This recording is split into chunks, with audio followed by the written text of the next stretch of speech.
Eu fui convidado para fazer uma interpretação de inglês para português numa palestra amanhã. Hoje é domingo, dia 22 de novembro, e amanhã, segunda, dia 23, vai rolar essa palestra. Vai ser uma palestra feita por um palestrante americano, certo? Americano. E ele vai falar sobre crianças com deficiência, uma formação mental, enfim, deficiência física no geral também. É uma palestra para pais dessas crianças. Ele vai falar sobre, inclusive, eu nunca interpretei na minha vida antes. Eu estou muito acostumado a ter contato com inglês, mas eu nunca interpretei. É um universo completamente diferente. E eu decidi registrar um pouquinho aqui como é que vai ser esse processo. Eu vou dar uma pesquisada um pouco sobre o que ele vai falar, vou pesquisar aqui algumas palavras que eu vou ter que entender amanhã, algumas palavras específicas, mas eu queria gravar esse vídeo, eu decidi gravar esse vídeo para registrar para vocês o processo, porque assistir um filme, por exemplo, e entender o que está acontecendo no filme é uma coisa. Ouvir a música e entender o que está acontecendo na música é uma coisa. Porque não tem pressão ali, né? É um ambiente completamente confortável para você está assistindo para se divertir, você não tem amarras ali, você não é obrigado a traduzir aquilo para ninguém, então você consegue consumir aquilo com leveza. Ensinar também é tranquilo, porque você está num ambiente confortável, quando você tem domínio daquilo que você está falando, você ensina de forma confortável. É um ambiente que você preparou, você já separou aquele material para os seus alunos, você já separou aquilo que você queria ensinar, e você torna aquele ambiente confortável antes, para que na hora você consiga estar confortável também para passar a mensagem para frente. Agora, a interpretação é outra história. Você não controla o que o cara vai falar. Ele vai falar o que tem na cabeça dele para passar para frente e você tá à mercê do que ele escolher falar para poder entender tudo e ainda conseguir traduzir para o português de uma forma decente. Eu nunca fiz interpretação na minha vida antes, vai ser um desafio, vai ser uma coisa nova para mim e justamente por isso, por ter sido uma experiência nova, por estar sendo uma experiência nova, eu decidi registrar. Mas eu vou contextualizar para vocês como que isso aconteceu. A minha digníssima, aqui, ela é intérprete de Libras, Laís. Ela é intérprete de Libras e ela já faz esse trabalho de interpretação há mais tempo para a PAI. É a PAI mesmo. Para a PAI, justamente falando sobre isso, sobre a criança com deficiência e, enfim, fazendo essas palestras para pais dessas crianças. E é muito comum ter pessoas com deficiência auditiva também, surdos, então ela trabalha com interpretação de Libras. Ela está acostumada a fazer isso, ela está acostumada a interpretar Libras já há bastante tempo, eu nunca fiz. Então, eu vou conversar com ela um pouco aqui também, pra gente ter uma noção de situações que eu tenho que me virar nessas situações que eu vou ter que enfrentar. Vou fazer algumas pesquisas e registrar esse processo aí amanhã pra gente poder mandar bem também na interpretação de amanhã. Então, vamos lá. So, here's the guy. Então, esse aqui é o cara, James R. Thompson, PhD, PhD. Olha só, James R. Thompson, PhD, tem mais de 30 anos de experiências no campo de deficiências de desenvolvimento ou deficiências intelectuais, enfim, crianças que têm um desenvolvimento menor, as a Direct Support Professional. Então ele trabalha já há muito tempo com essa área de crianças mesmo, desenvolvimento de crianças. Tem mais de 70 livros escritos sobre isso. Então, aparentemente, ele fala não sobre deficiência física, não vai falar sobre uma formação física, vai falar sobre deficiência cognitiva mesmo, deficiência intelectual. E eu vou dar uma pesquisada sobre isso agora, sobre alguns termos, vamos ver o que a gente tem que encarar em relação ao vocabulário. Por que eu falo dessa questão do vocabulário? Porque o inglês que você usa, por exemplo, da mesa, com seus amigos, para conversar com alguém, até mesmo para entender uma série assim que fala sobre o dia a dia, é uma coisa. É um vocabulário que é completamente diferente do que, por exemplo, você ir conversar com um advogado ou falar com um médico. Eu não sei muitos termos médicos, por exemplo, nem em português, né? Se você vai falar, por exemplo, de termos médicos aqui em português, eu não vou entender. Então, quando você vai fazer uma coisa assim de interpretação de uma língua para outra, não basta só você saber a língua, você falar bem a língua. Você tem que estar manjado do vocabulário específico que ele vai usar ali. Então, por exemplo, palavras do vocabulário específico que ele vai falar ali. Desenvolvimento, comportamento, deficiência, auxílio, assistencialismo, sei lá, acessibilidade, coisas desse tipo, ele com certeza vai citar, palavras desse tipo ele com certeza vai citar quando ele estiver conversando sobre esse tipo de tema. Então, eu tenho que estar à frente, eu tenho que estar ahead of it, eu tenho que dar uma pesquisada sobre vocabulários específicos disso para poder mandar bem também. Uma coisa que vai me ajudar muito nesse contexto, com certeza, muita coisa eu vou conseguir fazer amanhã por causa de contexto. Talvez ele vai falar uma palavra ali muito técnica, muito específica, que faz sentido para quem é da área. Eu não sou da área, né? Eu falo de inglês geral, do dia a dia, do que você vai comer, tudo mais, coisas do tipo assim. não fala de inglês aplicado na área de desenvolvimento de crianças com deficiência intelectual. É uma coisa muito específica. Então, muitas palavras que ele vai acabar citando, assim, de termos mais técnicos, eu vou ter que pegar pelo contexto. Se eu tivesse, por exemplo, recebido um material antes, um PowerPoint ou alguma coisa assim, que me adiantasse do roteiro, o que ele vai apresentar, ou até mesmo receber a apresentação dele mesmo, isso ia me ajudar bastante, mas não foi o caso, a gente até tentou entrar em contato com ele para receber esse material antes de dar esse passo à frente, mas não rolou. Eu vou ter que me virar mesmo e dar os meus pulos para poder conseguir mandar bem na hora. Então, pensa nisso. Ser intérprete, fazer tradução simultânea não é só saber bem a língua, tem que estar manjado do vocabulário específico. Você vai fazer uma interpretação, por exemplo, de um professor, vai falar sobre astrofísica, vai falar sobre espaço e coisas do tipo. Você tem que saber palavras específicas daquilo, senão não adianta, você não vai conseguir mandar bem. Então eu vou fazer uma pesquisa aqui sobre palavras específicas desse nicho e a gente vai começar a estudar junto aqui esses termos. Como que eu vou fazer isso? Vou simplesmente buscar posts, artigos na internet com esse tema. Nesses posts, nesses artigos, eu vou começar a ler e eu vou encontrar no meio deles palavras que eu não conheço. Encontrando no meio desses artigos, desses posts, palavras que eu não conheço, eu começo a pesquisar, começo a ver os significados e vou anotando aqui. Se eu tivesse, por exemplo, feito semanas de preparação, semanas me aquecendo para poder fazer essa interpretação, eu poderia até mesmo coletar essas frases e adicionar no meu Anki, por exemplo. Coletar essas frases e adicionar no meu sistema de repetição espaçada, que é o Anki. Eu tenho um vídeo sobre isso aqui no canal do YouTube, inclusive, você pode assistir clicando aqui em cima, que é onde eu memorizo as coisas, aprendo uma coisa nova e jogo lá dentro para memorizar. Mas não é o caso, é logo amanhã. Então tá tudo bem eu pesquisar aqui em cima da hora, porque vai estar fresco ainda a minha listinha de vocabulários novos, minha listinha de palavras novas. Então eu vou fazer essa pesquisa aqui e depois eu mostro para vocês o que eu anotei.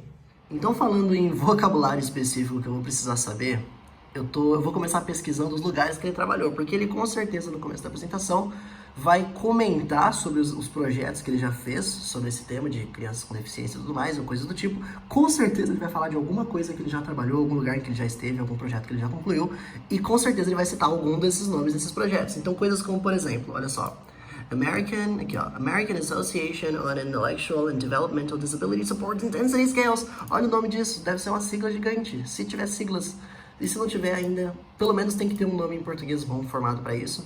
Então, essas coisas que nem tem nome em português para essas associações, eu vou ter que montar uma boa tradução para essas associações, para o pessoal conseguir entender bem o que isso significa. Então, por exemplo, olha só, aqui embaixo também, ó. A Department of Special Education Senior Scientist, a Beach Center on Disability and Associate, I'm not sure. Director of the Kansas University Center on Developmental Disabilities. Então tem vários nomes de setores e faculdades e projetos e coisas que ele já trabalhou aqui. Eu vou deixar um clássico post-it por perto, olha só. Post-it por perto, aí caiu aqui, para eu poder lembrar os nomes desses lugares. Então esse projeto, essa publicação em que ele trabalhou, Supports Intensity Scale, é literalmente uma escala que mede a intensidade de assistência, a intensidade de suporte que uma pessoa precisa. Então olha só, ele mede as necessidades de um indivíduo em atividades sociais, de trabalho e pessoais, para poder identificar e descrever os tipos e intensidade de assistência que aquela pessoa precisa. Então é uma escala que aparentemente, olha só, ela mede de 0 a 3, aqui ó. Usa uma escala que mede de 0 a 3 o quanto de assistência que aquela pessoa com deficiência, tanto deficiência de desenvolvimento como intelectual, o quanto que ela precisa de ajuda. Tá aí uma coisa que eu precisaria com certeza ter visto antes, ainda bem que eu vi. O nome da associação que fez esse artigo aqui, que fez essa publicação, American Association on Intellectual and Developmental Disabilities, eu vou traduzir como Associação Americana sobre Deficiências de Desenvolvimento Intelectuais. Que eu vou precisar de uma sigla para isso também, provavelmente, mas eu vou deixar uma versão final dessa tradução aqui feita. Então eu vou deixar a tradução dessa associação dessa forma aqui, Associação Americana das Deficiências Intelectuais e de Desenvolvimento. Eu não vou deixar a Associação Americana sobre as deficiências, apesar de estar aqui, ó, American Association on Intellectual e blá blá blá. Esse on, ele indica um assunto, né? Por exemplo, we're gonna have a conversation on why kids, blá blá blá. Uma conversa sobre por que as crianças, o on pode ser usado para apontar um assunto. Mas eu vou deixar essa tradução assim para ficar melhor. Associação Americana das Deficiências Intelectuais e de Desenvolvimento. Eu nem sei se ele vai falar sobre o projeto que ele trabalhou, mas se ele falar, já estou na frente dele. Essas Assessment Tools, inclusive esse SIS que eu tinha comentado, essa escala que ele desenvolveu é justamente essa Assessment Tools, que é uma ferramenta de avaliação. Mas isso aqui não explica nada, né? Então eu tive que pesquisar o que é Assessment Tools. E aparece aqui, ó. São técnicas usadas para medir a capacidade acadêmica de um estudante, ou o domínio dele, a fluência em tal assunto e tal. Então ele serve para você medir, para você avaliar se aquele estudante está bem, se ele precisa de alguma assistência e tudo mais. É uma coisa bem técnica que você nunca vai ver alguém falando, por exemplo, no café da manhã. Então tem que ser algo mais específico mesmo. Em relação, então, aos lugares e aos termos, os lugares que ele já passou, vou deixar essas traduções feitas e eu vou partir para o que realmente importa, que é o vocabulário relacionado ao tema da apresentação, né? O vocabulário sobre o que ele vai falar. Queimei minha língua, porque só de pesquisar o Developmental Disabilities, que são as deficiências de desenvolvimento, eu achei que isso aqui só ia falar de deficiência intelectual, mas não, olha só. Or the problem can be both physical and mental, such as Down syndrome. Então, eu posso estar falando tanto de desenvolvimento físico quanto mental. Então, eu já errei aí. Se eu não tivesse pesquisado antes, eu não saberia que Developmental Disabilities falam tanto de um quanto de outro. Eu achava que falam só sobre intelectual. Vou continuar pesquisando aqui, ler alguns artigos e separar esses vocabulários. Eu saí clicando em alguns artigos que falavam sobre as disabilities, das deficiências, e aí eu saí pegando alguns termos então, que eu ia encontrando. Esse support needs são justamente as necessidades de assistência que pessoas com deficiência precisam. Então, são as necessidades especiais. People with support needs, pessoas com necessidades especiais. Deve existir um termo cognato, né, com as mesmas palavras, por exemplo, special needs. Com certeza deve existir algo assim, mas isso aqui também pode acabar sendo usado. Assessment tools são as ferramentas para avaliação do estudante, a gente tinha visto. Cerebral palsy. Então é um termo que com certeza se eu pegasse na hora e ele soltasse, eu ia perceber o que ele está falando, mas eu nunca tinha visto escrito. Eu nunca tinha visto paralisia cerebral escrito antes, cerebral palsy. Então foi bom anotar. Uma outra palavra que é usada para sinônimo de deficiência, em vez de disability, é handicap. Handicap, olha só, nunca tinha visto essa palavra sendo usada nesse sentido. Ela expressa uma ideia de uma desvantagem de uma coisa, mas faz sentido, né? Se você parar pra pensar, ela ser usada nessa ideia de deficiência, faz sentido sim. Deafness, blindness, surdez e cegueira, pessoas surdas e cegas, deaf and blind. Isso aqui é uma coisa que eu já conhecia, mas com certeza vai ser citado em algum momento, pelo menos com certeza, né? Não sei. Talvez vai ser citado isso, é sempre bom deixar anotadinho para lembrar isso aqui eu já sabia. Paraplegic, quadriplegic, paraplégico, tetraplégico, pode acabar aparecendo também coisas assim. Esse paraplegic ele é um cognato, né? Então é escrito bem parecido com o português. Já esse aqui, quadriplegic, tetraplégico, é falado de uma forma bem diferente. Foi importante eu dar uma olhada para saber também. Eu tô bem às cegas mesmo, porque eu não recebi a apresentação antes, não sei do que ele vai falar. Só sei que ele vai conversar com pais de crianças que têm necessidades especiais, é isso que eu sei. Então pode acabar sendo usado alguns termos desses, sim. Autism, que é escrito assim, né, que é autismo. Autism. Pode ser uma palavra citada também. Essa aqui eu já conhecia, essa aqui eu já manjo dessa palavra. Mas, de qualquer forma, foi bom anotar essas coisas aqui. Então, o que eu vou fazer agora? Então, a interpretação vai muito além de você ir bem na língua e ter um vocabulário específico. Agora vai caber umas outras coisas mais de técnica e costume mesmo. Porque, por exemplo, para você passar numa entrevista de emprego, mesmo uma entrevista de emprego em português, você pode até saber português, né? Você é fluente em português, é sua língua natal. Mas, na hora de você falar lá na entrevista, você fica nervoso, você não vai saber o que responder, você vai ficar ansioso, vai travar. Esse tipo de coisa que é inerente ao fato de ser humano, isso com certeza acontece quando você faz qualquer coisa nova. E é o meu caso, então eu tenho que me prevenir para essas coisas, a ficar nervoso, a ficar ansioso, travar, perder uma frase ou duas, entrar em desespero, coisas que provavelmente vão acontecer. Então, para você ficar bom em embaixadinha, tem que fazer embaixadinha. Para você ficar bom em interpretação, tem que fazer interpretação. Então, o que eu vou fazer agora nesses minutos próximos aí? Eu vou deixar um pouco de lado essa coisa de ficar separando as palavras isoladas e vou fazer a interpretação na prática. Eu vou pegar aqui uns vídeos no YouTube, TEDx, outros vídeos assim aleatórios, bem esse termo mais técnico mesmo. Professores e pessoas da área falando sobre esse termo mais técnico de disability, handicap e coisas do tipo. Eu vou botar para tocar aqui em inglês e eu vou tentar fazer tradução simultânea. Eu acho que isso já vai me ajudar bastante a pegar mais do ritmo. Eu já brinquei de ficar fazendo tradução simultânea, de, por exemplo, assistir um filme e ficar falando o que a pessoa está falando em inglês ou ficar traduzindo para o português simultâneo. Ou assistir um vídeo no YouTube e brincar de traduzir simultâneo para o português. Mas isso é de brincadeira mesmo, eu nunca fiz isso sério. Nunca tive que fazer alguém entender o que eu estava traduzindo ali. Então, vou dar uma praticada nisso, vou botar uns vídeos para tocar e fazer uns minutos de treino de interpretação simultânea de algum vídeo do YouTube ou coisa do tipo. Beleza, olha só o teste que eu vou fazer. Supporting children's individual needs. Apoiando, né, as necessidades individuais da criança. Vou experimentar fazendo com esse vídeo, vou começar a sentir como é que é mais ou menos fazer isso, falando sobre esse tema mais específico, esse tema mais nichado. O que eu vou fazer é basicamente isso, vou botar o vídeo pra tocar aqui no meu fone, ele tá com uma carinha bem engraçada nesse pause, inclusive, botar o vídeo pra tocar no meu fone e traduzir simultaneamente, algo assim, ó. Children enter preschool. As crianças entram na pré-escola. Já perdi uma frase. Os profissionais da pré-escola, eu não consigo ouvir sem fone. A minha voz cobre, eu preciso colocar o fone. Não dá pra fazer sem fone, já percebi que não dá pra fazer sem fone, porque senão minha voz cobre a voz dele e eu não consigo ouvir a próxima frase. Então, por exemplo, tentando agora com fone. Que eles determinam se a criança precisa de alguns tipos específicos de assistência. Dr. Andrew, um especialista em educação especial para crianças, ele sugere que os professores e profissionais da educação inicial desenvolvam estratégias com as famílias para apoiar as necessidades da criança. Deu certo esse começo. Não sei se ficou bom ou não, mas tudo bem. Levou 10 segundos para perceber que é muito difícil. Ok. O que você faz quando, por exemplo, uma frase passa e você distraiu 10 segundos? 10 segundos é demais, mas você distraiu 1 segundo, a frase foi embora e você não ouviu. Contexto, sempre. A coisa passa... É como você filme. Você não sabe uma palavra em inglês.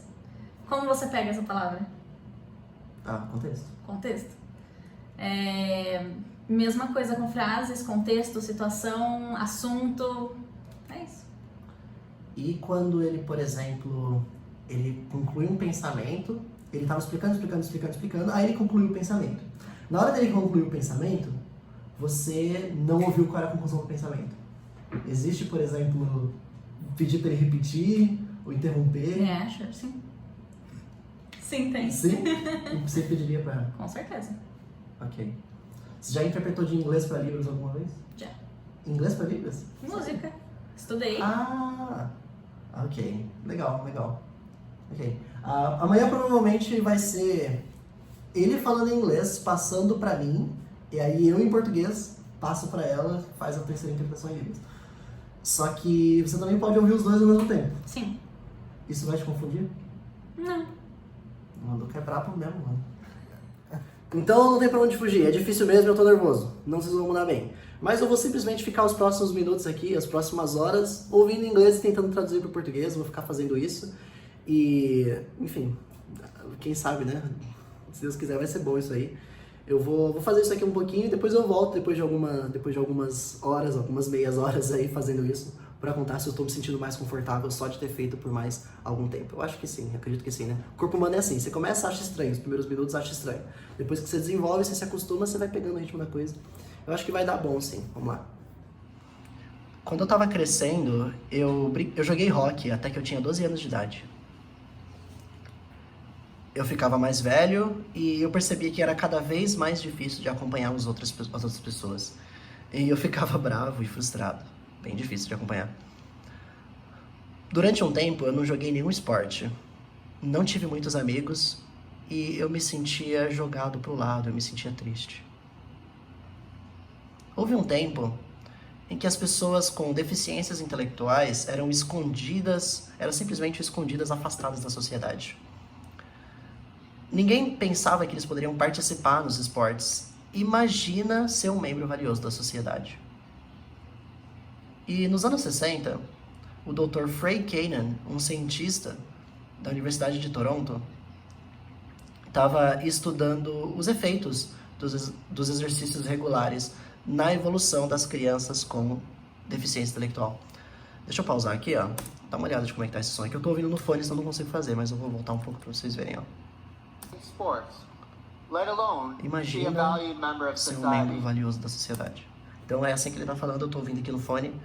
Tá rolando, eu dou umas engasgadas às vezes, mas tá rolando. É bem difícil fazer, mas tem que treinar. Eu tô percebendo aqui que eu não sei português. Porque ele fala a palavra em inglês, por exemplo. Ele falou, it's deeply hurtful.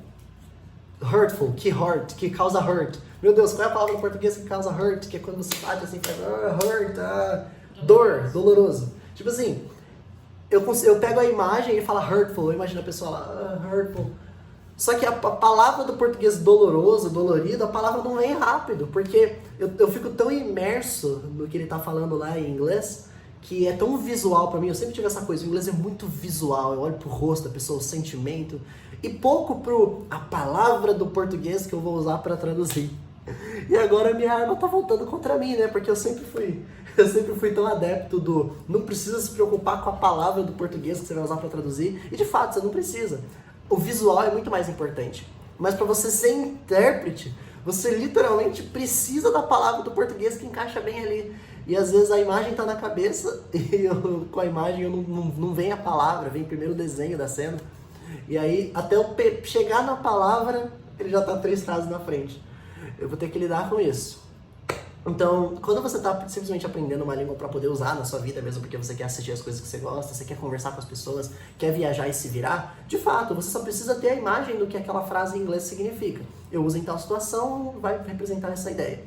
Agora, para traduzir um livro, para traduzir simultaneamente, fazer interpretação, você literalmente precisa de uma palavra boa do português que encaixa ali. E isso eu tô sentindo que tá faltando para mim muitas vezes. Eu entendo exatamente o que ele tá falando, consigo ver a cena, mas falta a palavra do português. Preciso buscar aquela palavra do português que expressa isso. É bem interessante, né?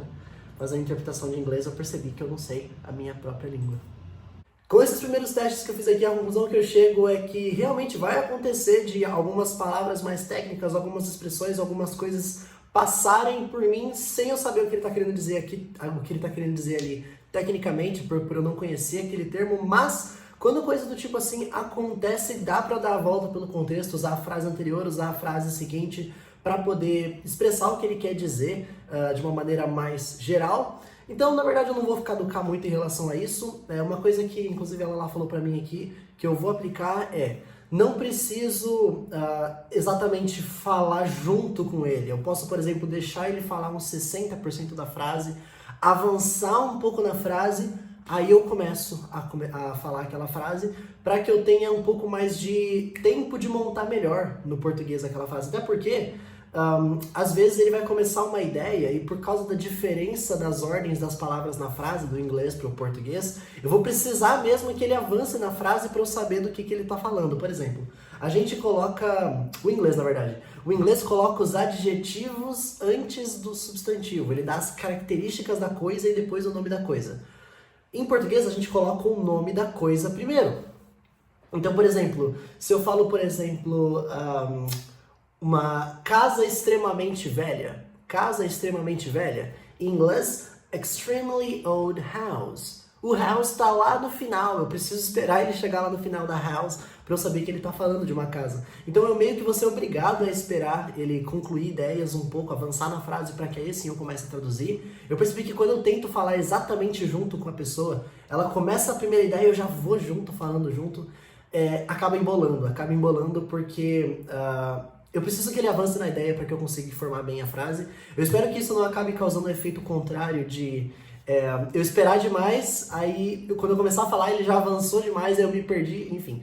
Tem os prós e contras de tudo, mas eu não vou caducar muito com isso não. Ela disse que é tranquilo fazer interpretação. Vai ser minha primeira experiência, mas eu acho que vai dar tudo certo também. De qualquer forma, eu tenho certeza que 80, 90% vai dar para ser perfeito. E os outros 10% que faltar, dá para explicar com outras palavras e conseguir chegar no mesmo termo técnico, mesmo que eu não conheça aquela palavra específica que ele vai trazer. Então, no fim das contas, o saldo é positivo do teste. Vamos para cima. Agora eu já vou descansar, não vou fazer mais nada hoje não. Amanhã, ao longo do dia, eu faço mais um pouquinho de alguns minutos de aquecimento de interpretação. E aí vai ser 2 horas da tarde a tradução simultânea, a interpretação. Vou descansar aqui e preparar para amanhã só, agora no dia de amanhã mesmo. Acho que vai dar certo. Então, 23 de novembro agora, segunda-feira, dia de fazer a interpretação. O que eu vou ficar fazendo até a hora de entrar aqui? Eu vou entrar mais ou menos 2 horas ao vivo fazendo essa interpretação. Eu vou ficar aqui aquecendo, fazendo interpretações aqui, eu comigo mesmo na minha cabeça. Então eu separei aqui alguns vídeos do YouTube, eu vou continuar fazendo isso por mais algumas horas. Deixa eu mostrar para vocês aqui. Aqui ó, com vídeos rolando sobre Inclusive Education. Separei aqui alguns vídeos para eu ficar fazendo tradução e eu tenho mais ou menos 1 hora, na verdade, porque como vai começar às 2, Eu tenho aí 1 horinha para poder ficar fazendo isso aqui, ficar aquecendo e depois já entrar um pouquinho antes na chamada. Vamos continuar aqui. O professor fica mais confiante também, porque não tem nada mais recompensador para um professor do que ver os seus estudantes tendo sucesso. São 1h35, começou aqui a primeira parte. A interpretação de inglês para português só vai começar às 2h, mas deixa eu mostrar para vocês aqui que começou. Eles começaram a fazer aqui, começou com os palestrantes em português mesmo, ela está aqui interpretando, ela ali. Então, começou essa parte e 2 horas, daqui a pouquinho vai começar a interpretação do doutor, acho que é James Thompson, né, o nome dele, e ele vai fazer em inglês, ou traduzir em português. Não tem como, né, fazer coisa nova é assim, eu tô nervoso, eu tô gelado aqui, eu tô até tremendo um pouco. Tô acostumado a falar com centenas de pessoas ao vivo, nas aulas ao vivo e tudo mais, eu bem acostumado com isso, mas fazer uma coisa nova sempre dá aquele gelo, então só fazer o que tá no meu alcance, fazer o que tá no meu controle e ver o que dá. Depois eu conto pra vocês como é que foi a experiência também. Aqui ó, aquela escala que a gente tinha pesquisado, SIS, apareceu. Vixe, rapaz. O Dr. Thompson da apresentação ele já apareceu aqui no chat, já consegui conversar com ele, inclusive ele falou que vai falar devagar e que tem slide também, isso vai ajudar bastante. Ok, tá quase na hora, hein? Tá quase na hora. And that last component, component 5, means you evaluate the supports, which means now and then you need to go back and you need to make sure, have the person's desired life experiences and goals changed and have their needs for support changed. Tendo esses dados em mãos, você chega no componente 5, a avaliação. É hora de ver se teve progresso, se inclusive você precisa redefinir a assistência daquela pessoa, se os desejos de vida dela mudaram, se os sonhos mudaram. Sempre está fazendo essa avaliação para manter atualizado. Difícil demais. Mas tudo bom, eu acho que eu dou uma avaliação aí, 8/10, consegui fazer aqui. Eu gostaria que minha primeira experiência com a interpretação tivesse sido uma coisa mais fácil do que a pesquisa de um doutor do PhD americano sobre escalas de intensidade de assistência à criança ou adulto com deficiência intelectual. Gostaria que fosse uma coisa um pouco mais fácil que isso, muitos termos técnicos, muitos. Eu tive que dar uma boa parafraseada em termos técnicos, entender o que era aquele termo técnico, em vez de traduzir o termo técnico e traduzir o que ele faz, né? Tive que fazer bastante isso. Teve slides, então isso ajudou bastante, ele conseguiu colocar, tinha muitas listas, ele usou muito, por exemplo, esse é o passo a passo para a gente fazer o diagnóstico, aí tinha os tópicos de quais são os passo a passos, quais são os itens do passo a passo do diagnóstico. Então, ele falava as listas uma atrás da outra, e se não tivesse aquela lista eu já teria esquecido, porque ali não é nem um problema de inglês, é um problema de memória, é um problema de eu lembrar quais foram todos os itens que ele falou ali naquela lista. Então, ter o PowerPoint ajudou muito. Não sei se eu pretendo fazer isso de novo em algum momento, mas o saldo foi positivo. Talvez vai ser mais tranquilo se algum dia eu pegar um tema mais fácil para poder interpretar uma coisa mais cotidiana e menos tão específica. Mas é isso, né? Tem que dar a cara a tapa mesmo. Foi uma experiência incrível fazer isso pela primeira vez. E eu vou desafiar vocês a experimentarem a fazer coisas que vocês nunca fizeram antes com a língua de vocês. Às vezes, você nunca ativou a legenda em inglês na série de vocês porque vocês acham que vai ser um desafio demais e que não é hora de colocar em inglês com legenda em inglês. Coloca, testa, vê se vai ficar bom.